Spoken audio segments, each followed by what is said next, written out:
துள்ளுவத இளமை மூலமா ஒரு நடிகரா அறிமுகமான அபிநய் தமிழ் இண்டஸ்ட்ரியில ஒரு ஆக்டரா மட்டும் இல்லாம ஒரு டப்பிங் ஆர்டிஸ்டாவும் இருந்திருக்கிறாரு.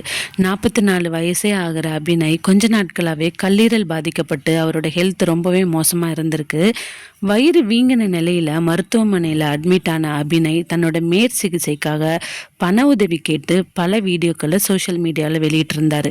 இதை கேள்விப்பட்ட KPY பாலா அவர்கள் அபிநய்க்கு மருத்துவம் மற்றும் பண உதவிகளை பண்ணிட்டு வந்தாரு.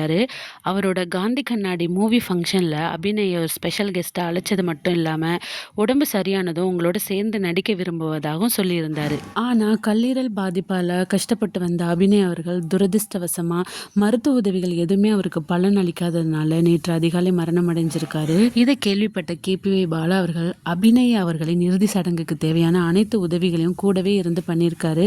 சொந்தக்காரங்க கூட யாருமே முன்வராத நிலையில பாலா அவர்கள் அபிநய்க்கு அவர் இருக்கும் போதுமே அவர் இறந்ததுக்கு அப்புறமே பண்ண உதவிகளை பார்க்குறப்போ ரொம்பவே நெகிழ்ச்சியா இருக்குதுன்னு சொல்லலாம்.